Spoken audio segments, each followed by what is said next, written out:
The following is intended for mature audiences. Viewer discretion is advised. Subdeadites. Now, this is an original piece. In case you haven't followed, there's no what if on. But I wanted to share it with you because I'll state it later. This was intended originally as a what if, but things happened.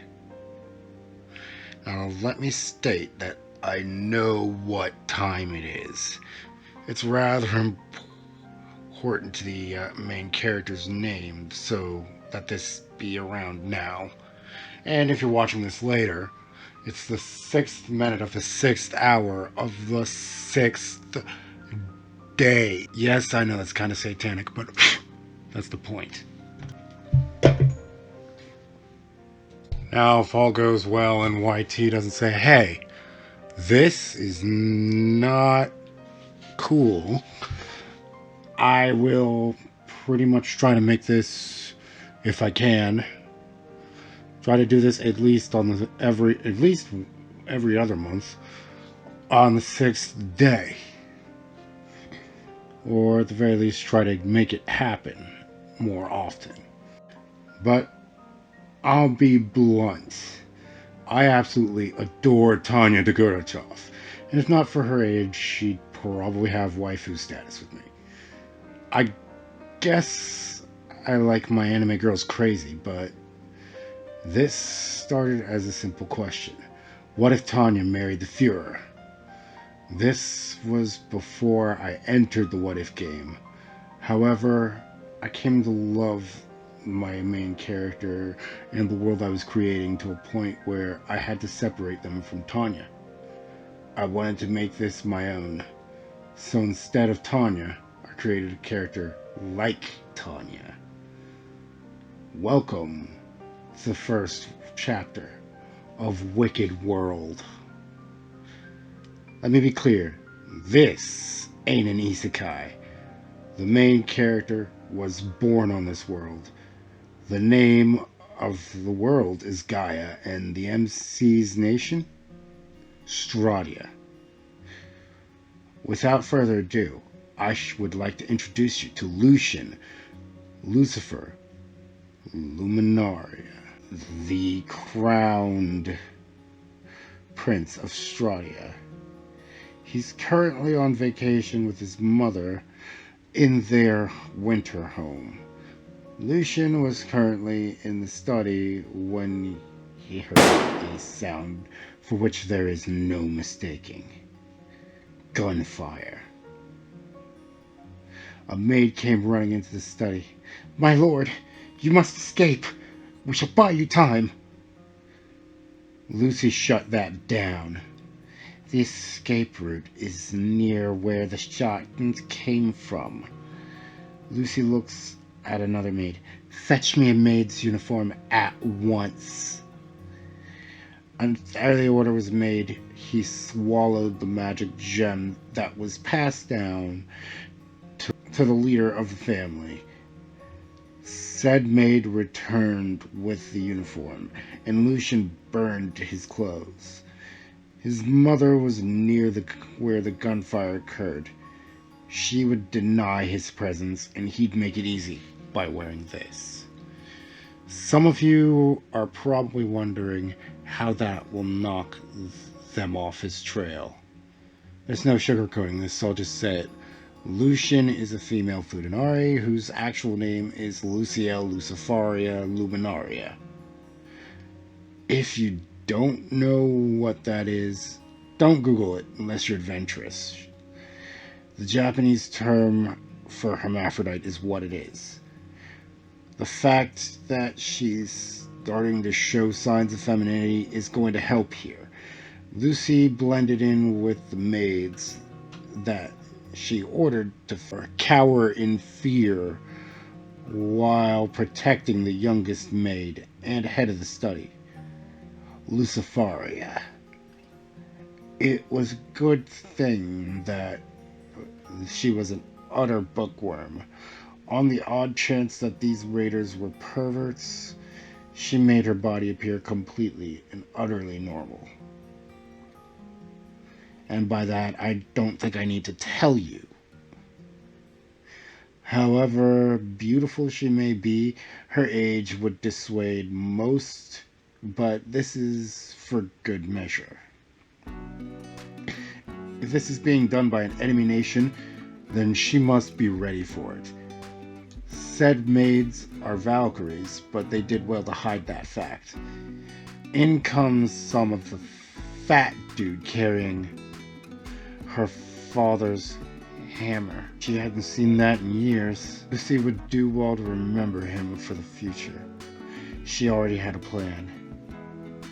The maids and her would bow to the new masters of the estate and ask that they not violate the study.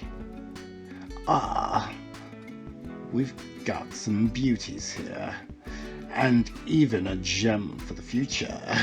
If I sound annoyed, I am. I hate this prick, and I created him. However, the dude with her daddy's hammer isn't in charge. In walks this finely dressed woman. She had swagger going for her that screamed, "I'm in charge." Lucy was utterly awestruck. This woman was drop-dead gorgeous. Long raven hair, vibrant green eyes, hourglass figure, and ample bosom. Lucy what? There will be no plucking of my staff, Major Louse. Especially this adorable little angel. Just to be clear, Louse is speaking Polish, to which only Lucy understood. And Tits McGee over here is speaking in German, so she used the word Liebchen for those who care about it. The language of Stradia is German, and Lucy is a picture-perfect description of Aryan. As for geography, I'm gonna go with a Pangea equivalent to our current world map, with a few modifications. Even with those fiendish red eyes, she's still so lovely. It's decided. You are mine now. Major, have your people get the proper papers. I now have a daughter. This turn of events would work for Lucy's plans. Wait, did she just say my eyes were red? I didn't change anything but my phallus with that spell. Lucy thought to herself. She discreetly glanced at a mirror to notice that her eyes were indeed a deep crimson. Her eyes, which were still beautiful, went from sapphire to ruby. So, not only would she have to keep her body to herself, lest the Duchess lose interest in her, she now had to deal with her change in eyes. What is your name, Liebchen? Lucy took a deep breath. My name is Lucifaria, my lady, and I am in charge of the study. Despite my age, I know every book here. And please, ma'am, your Stradian is horrible. Lucy spoke perfect Sylvan while doing a curtsy. All the maids followed her in suit, making it obvious that, well, she had the juice around here. So, are you the head maid as well, or are you just in charge of this area? I need to discuss how things will be done from now on. Lucy explains that once again, she's not the head maid. She points to the actual head maid, who nods her head. But as the Duchess said that Lucy's mother, Queen Persephone, was being escorted outside, their eyes met, and the look on the Queen's face made it obvious that she had been violated, but not broken. A bleeding soldier could be seen being dragged and stripped of uniform. The Sylvans may be the enemy of Stradia, but not even they tolerate such an offense. I don't think I have to tell you what happened, and if I do, you're probably not old enough to be listening to this anyway. The Duchess noticed everyone stare at the Queen. You there! Bring her here. I need to show these women who's in charge. Louse hollered.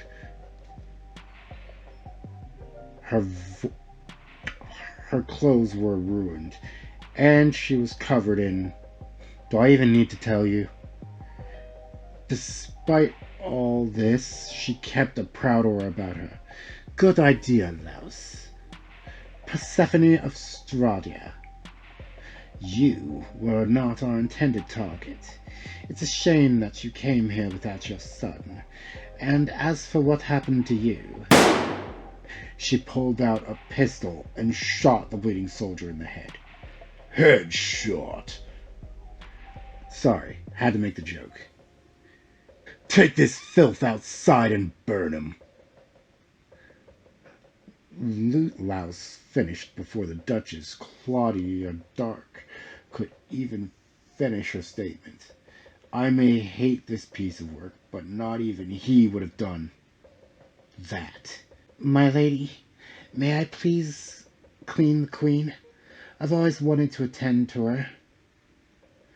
Claudia thought for a moment. Queenie, I shall give you a choice. Rot in a cell, or be mine. The choice is yours. Persephone bowed before Claudia. She wouldn't make it to wherever else she would have gone. The possibility of them executing her otherwise was great. Claudia takes a look at herself since blood splattered on her. You're not the only one who could go for a bath, Queenie. Lucy, your last duty as a maid shall be to bathe with me. She ordered the maids to follow her, and they picked up her clothes as she dropped them in front of the soldiers. They knew the rules. You may look, but you may not touch unless you are told to do so. Laos was paying close attention to Lucy, and hunger was clearing his eyes. Guessed why I don't like this guy yet? Lucy pulled for magic, which she was surprised she even could do since the gem was long since in her system, and used a message spell. Mother, are you okay? I am fine. That fool had but a moment of pleasure before the Sylvan soldiers bashed the door in and rescued me. I will most likely be a trophy for the Duchess. Rumor has it she is very fond of females. She, however, does enjoy laying with men as well. I will most likely be her plaything. Our forces are far too weak from the last war we fought. With us here, that puts your uncle between a rock and a hard place. Sure, we won the war against Ardia, but Silva is another matter. While they most likely were wearing Ardian uniforms for their little invasion of the area, grit your teeth and bear with it, dear. Lucy would do just that. Her mother notices where her eyes were going, however. Lucy was staring right at Claudia's beautiful ass. The queen sighed in motherly disappointment at her daughter's lust, but dead ass though. Wonder why the public thinks Lucy to be male? For this such situation. That's why it was announced that Lucy had gone abroad. A few maids and female soldiers entered the bed chambers with them. Said soldiers were partially, naked, but armed. They were to both stop prying male eyes and keep possible attacks from the acquired servants at bay. The woman that Lucy would be calling mother had quite a collection of beauties. She mentally salivated at the sight before her, and Claudia noticed. Like what you see, dear? Yes. Lucy made no attempt to hide her interest in Claudia's body. She was handed her keyless air, and here comes a spell, infamare. And like that, the cigarette is lit. Bit of a waste of a powerful spell to do it that way, huh? But she's got enough mana. But she focuses on yet another spell. How about now? Do you still want it, dear? She had cast the very same spell Lucy was under. Yes, please. To be clear, hearts were in her eyes before. Now they're just flying out. The look of pure want from Lucy's face had the queen flabbergasted. Her dear sweet little girl who had never even shown an interest in those kinds of things before was now dripping with want for Claudia. This woman was corrupting her child. Better her than louse. Trust me on that one, Seffi. Claudia looked at Lucy and said, Your turn, dear. Don't worry. You're safe in here. I know what it feels like, fearing what others will do to you if they discover what you are. I'm going to say that Silva, which is a female-centric nation, believes that nobility should be pure, and hermaphroditism is seen as, well, one of the worst of impurities, and is purged by a pain greater than death, forced magical removal of said impurity, or the loss of your status. Lucy's eyes went wide, and she looked down. The process is not fun in the slightest. Lucy points out that she doesn't have a magical medium and is promptly handed one. A hairpin with a very weak magical gem in it. All she could do with something like that is cast a dispel. Luckily enough, her disguise spell would remain intact and undetected. Oh, since it was cast by, well, multiple people. Every Valkyrie that was protecting her, plus her. Oh, yeah, that's right. I forgot to mention that, didn't I? Part of her disguise spell is literally changing a bit of her facial features, so people don't think, huh, you kind of look like the queen. That would be a dead giveaway. I'm not going to state Lucy's age, but she's young enough that while sex with her is not even an idea in Claudia's head. Ah, there we go. Natural is best, my dear. You, young maid, take care of my Lucy. Persephone, my dear, come here. Claudia sat at the edge of the bath, and only her legs were immersed. I don't think I need to tell you what happens next. Luckily for Lucy, she passes out before she could see the sight of her mother well. Dealing with Claudia. She must have had a dizzy spell. Make her decent and carry her to my quarters. Seffi, do not stop. With this, the rules were clear. Claudia was the master of this estate. Laus controlled the guard. Lucy was to be Claudia's daughter, and her mother was now Claudia's favorite toy. It continued like this for a few years, and Claudia kept her word to treating Lucy like a daughter and never, ever touching her in that manner. Much to, well, Lucy's chagrin. Sad fact is, Claudia was a better mother than Seffi. Claudia let Lucy be herself, embraced both worlds, male and female, scholar and warrior. In fact, this was to be the point where Lucy didn't refer to Seffi as mother, but by her name. Seeing Lucy so happy with Claudia made her truly sad, but what could she do? Seffi wasn't all that gifted in the magic department, and she knew if she tried anything, she was a dead woman. Skip forward several years to the point of Lucy's debutante was going to be tomorrow. Nobles from all around would be coming, and that included her betrothed. Lieutenant Colonel Lucius Laus.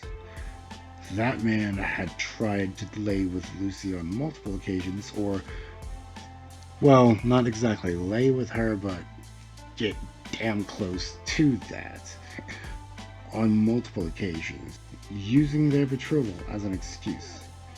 He's not an idiot, however, and knows full well that if her purity was tainted before their wedding, he was a dead man.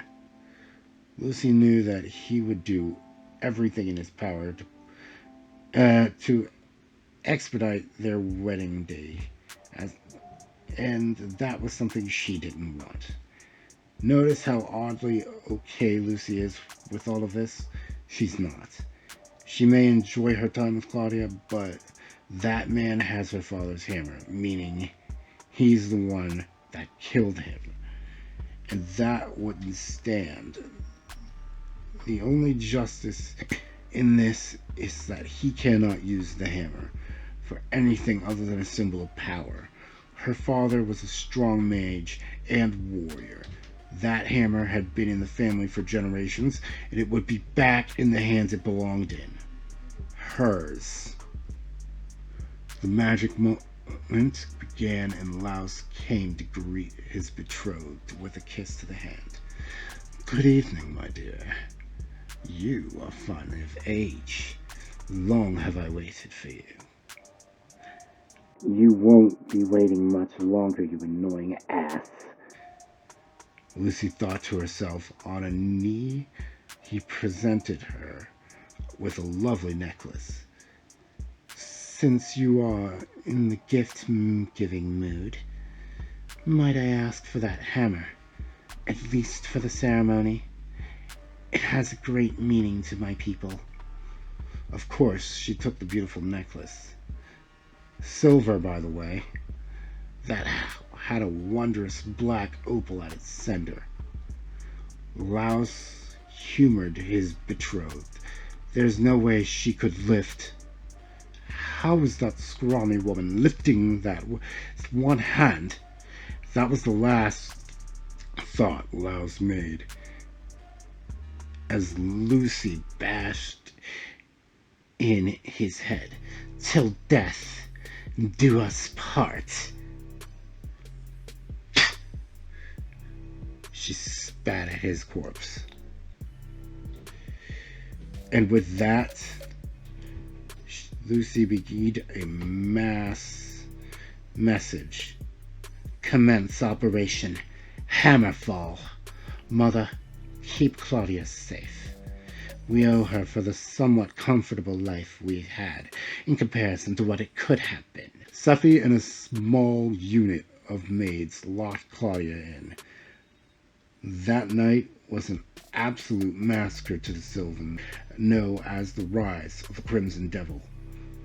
When word of the revolt reached Stradia, a full military force was launched with the acting Führer at its head, but it wasn't really needed.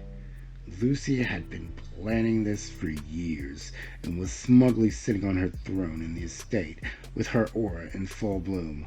Her eyes a beautiful crimson, her brilliant blonde hair, her aura manifested as horns, a tail, and angelic wings. All red, of course.